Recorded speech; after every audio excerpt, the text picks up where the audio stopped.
एक दिन भगवान कृष्ण बोले कि भाई देखो, आप लोगों को राज्य मिला है, किसी बात की कमी नहीं है, अब हमें भी जाने की अनुमति दे दो।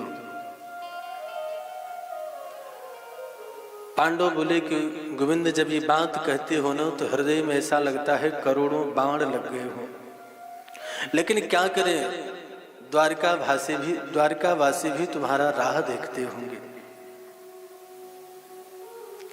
सुंदर रथ तैयार किया गया, हस्तिनापुर की अटारियों पर स्त्रियां पुष्पों की हार लेकर के खड़ी हैं। सजल नेत्रों से द्वारकाधीश की विदाई हुई है। भगवान जाने लगे तो युधिष्ठिर जी अर्जुन को भेजे कि साथ में जाओ, मार्ग में कोल भील होंगी, क्योंकि युधिष्ठिर जी गोविंद को बालक समझते हैं, वात्सल्य भाव है उनके हृदय में। अर्जुन को भेजा साथ में जाओ। अर्जुन और द्वारकाधीश गए हैं। धीरे धीरे समय व्यतीत हुआ। जिस बालक का भगवान गर्भ में रक्षा किए तो उस बालक का आज हस्तिनापुर में जन्म हुआ। दुनिया का पहला ये बालक है, जन्म लेते ही पलथी मार करके बैठ गया और चारों तरफ देखने लगा।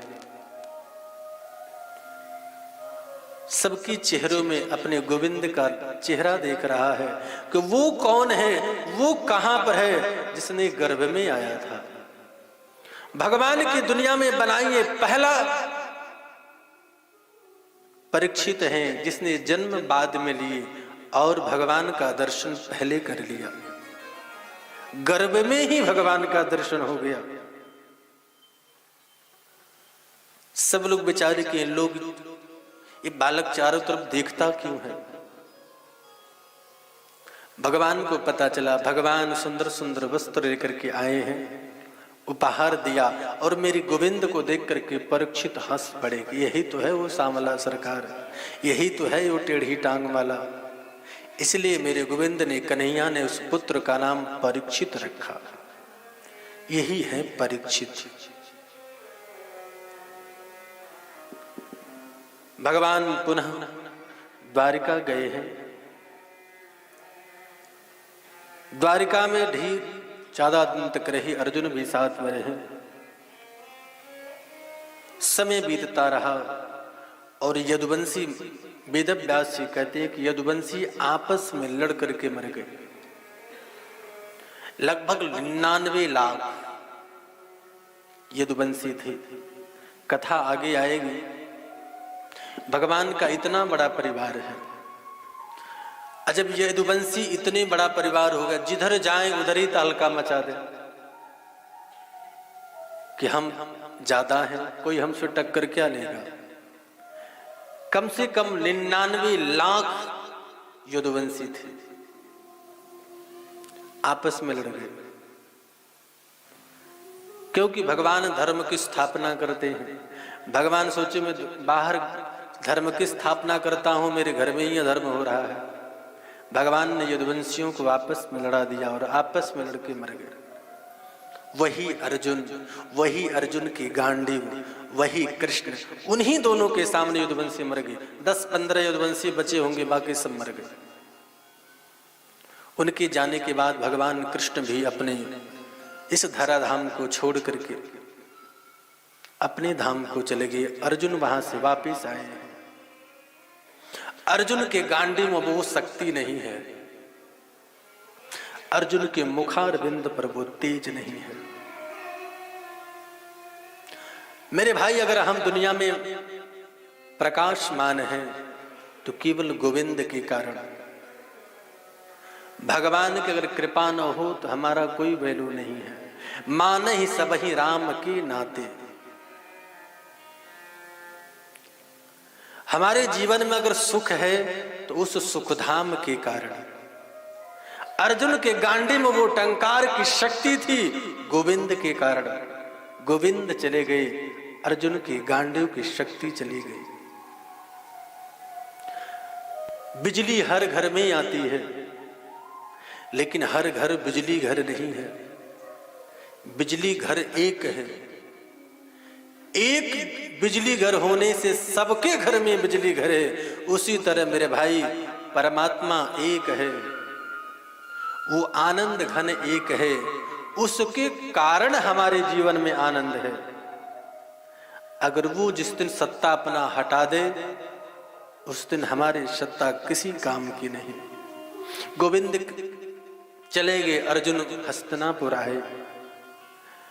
युधिष्ठिर पूछे, अर्जुन तुम द्वारका चल जाते हो तो भूल ही जाते हो, तुम्हारा प्रपौत्र देखो कितना बड़ा हो गया, परीक्षित समझदार हो गया, और तुम आ जा रहे हो। तुम द्वारका चल जाते हो तो हम लोगों को भूल ही जाते हो।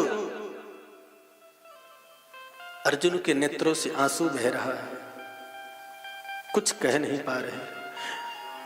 युधिष्ठिर बोले कि अर्जुन तुम्हारे चेहरे का तेज समाप्त हो गया है, तुम्हारे नेत्रों में आंसू है, क्या बात है, तुमसे कोई अपराध हो गया? किसी ब्राह्मण की हत्या हो गई, किसी गौ की हत्या हो गई, किसी अगम्य ऋषि के साथ संबंध हुआ, क्या हुआ? इतना कहते हुए पृथ्वी पर गिर गए। अर्जुन बोले, बड़े भैया, जिसके बिना हम लोगों ने एक पल जीना नहीं सीखा, जिसके कारण इतना बड़ा युद्ध में हम लोग भवसागर ऐसे पार किए, पता ही नहीं चला।